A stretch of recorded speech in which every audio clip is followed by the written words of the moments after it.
So yun po, magandang hapon po sa bawat isa po sa atin. Isang maulan na hapon po. Glory to God po. Naging matagumpay po ang nagdaan na mid-year camp natin this year, 2023. Dahilan po sa prayer ng bawat isa. May nabanggit po si Pastor Boy nung second day about sa kung paano natin matatanggap ang hinihiling natin. Dito po sa Mark 11:23 to 24, alam ko po familiar na po tayo dito.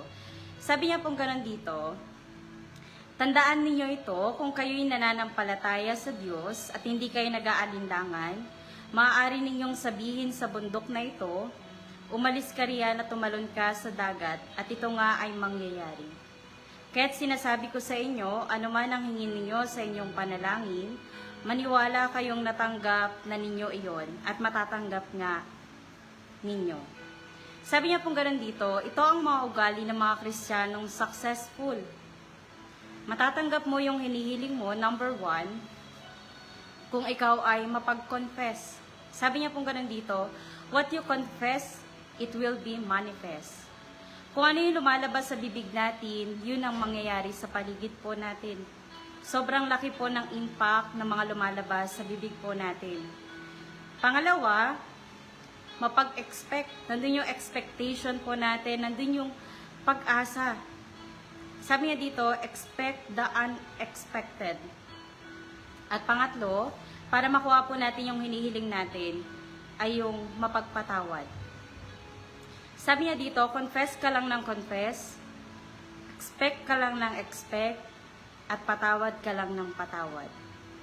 Dapat ang faith ng Kristiyano, outstretched neck, or earnest expectation. Ang faith ay puno ng tagumpay. Hindi nagmamakaawa, kundi nandoon yung expectation na makukuha mo yung hinihingi mo. Dito po sa Hebrew chapter 10, verse 36, sa King James Version, for ye have need of patience, that after ye have done the will of God, ye might receive the promise. Taasan natin yung patience or pagtsatsaga po natin. Top of the line, your faith. Dapat kailangan may rema ka para matanggap ang hinihingi mo sa Lord. Ang sasagutin ng Lord ay yung kino-confess mo, di yung pinag-pray mo. Simulan mo sa mababa, mag-faith. Like, for example po, mag-start ka sa 50 pesos. Hanggang sa kaya mo na mag-faith, pataas ng pataas. Huwag kang mag-faith ng mataas agad kasi masasaktan ka kapag di mo nakuha. Amen po. Ang faith ay sa heart, hindi sa emosyon.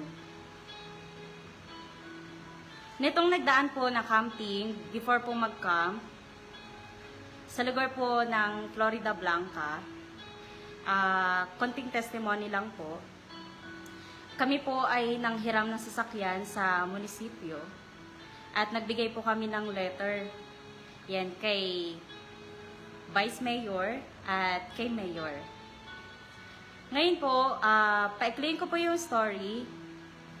Makalipas po ang mga ilang araw, naghihintay po kami ng tawag ng secretary or doon po sa munisipyo. Ngayon po, prayer marathon na po natin para sa nalalapit na mid-year camp. Nagulat po ako kasi yung secretary po ay tumawag. At yung secretary po ni Vice ay tumawag po sa akin. Ang sabi pong gano'n, ma'am, secretary to ni Vice, at approve yung sasakyan na hihiramin nyo. So, glory to God po. August 18, tama po, August 18 yung arrival po natin. Sabi ko pong gano'n, ma'am, August 18 yung arrival. At August 21 po yung departure po namin. Sabi ng gano'n po ni secretary, hala, ang na-approve lang ni Vice ay yung August 18 kasi yun lang yung nabasa niya. Alam niyo po, dun sa loob ko may peace, may kapayapaan na nagsasabi, hindi, papayag yan. After po nun, binalita ko po sa mga kasama ko na pumayag si Vice doon sa sasakyan. Makalipas po ang mga ilang araw, sabi pong gano'n ng secretary, hintayin mo lang yung tawag ko, tatawag ako ulit sa'yo, update kita. Ngayon po, makalipas po ang mga ilang araw, malapit na po yung camping po natin. At alam niyo po mga kapatid, yung sasakyan po na yon ay coding po siya nung 18. At parang iisipin po natin negative. Ngayon po, tumawag po ulit itong secretary, sabi niya ganon, gagawan natin ng paraan yung arrival ninyo. Ihahatid kayo. Ngayon po, pa-claim ko po yung kwento. Pumunta po kami sa munisipyo ng Florida. Dahilan nga po sa ilang araw na lang, wala pa pong tawag si secretary. At habang naghihintay po kami, nagsisession po kasi sila noon, Monday. Alam niyo po, sa dinami-dami ng tao dun sa munisipyo, nung time po na yon, pumunta po kami muna kay Mayor.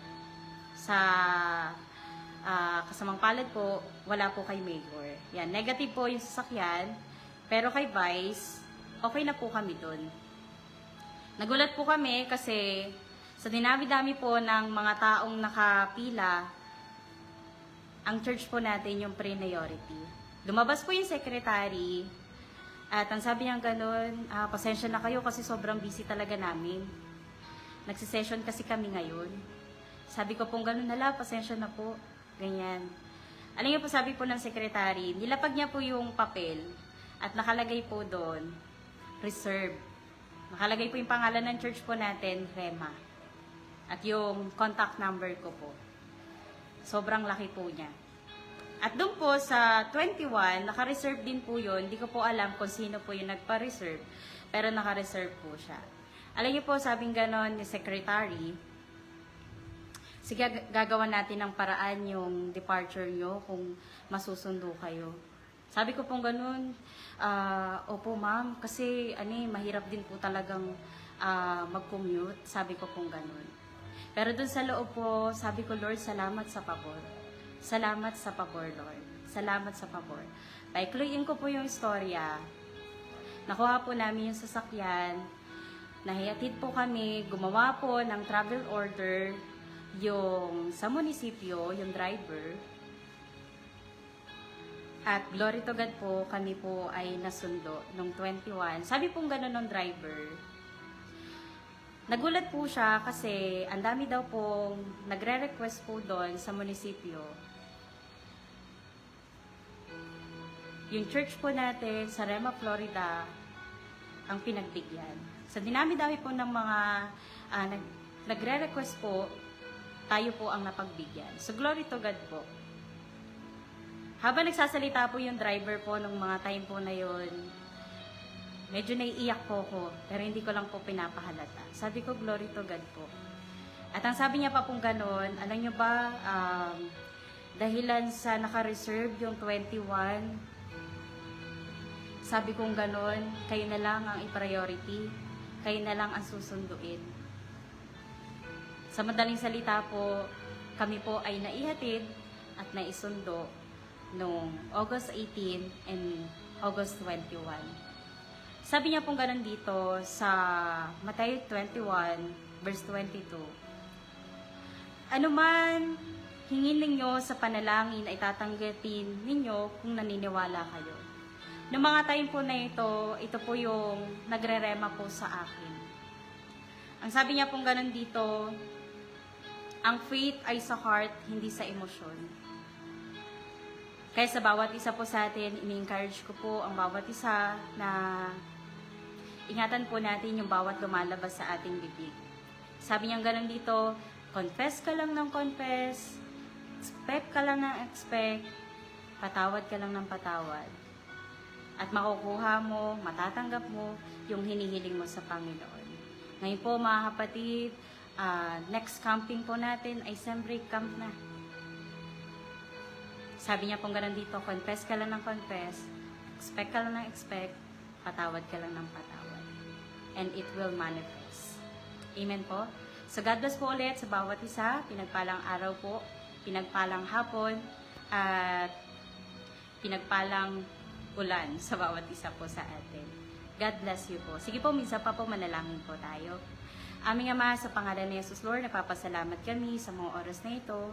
Dalangin namin, O Diyos, increase mo pa yung pagtsatsaga namin sa bawat hinihiling namin. Dahil alam namin, O Lord, na anuman ang hinihiling namin, ito ay matatanggap namin kung hindi kami magdadaw, hindi kami mag-aalinlangan sa aming mga puso.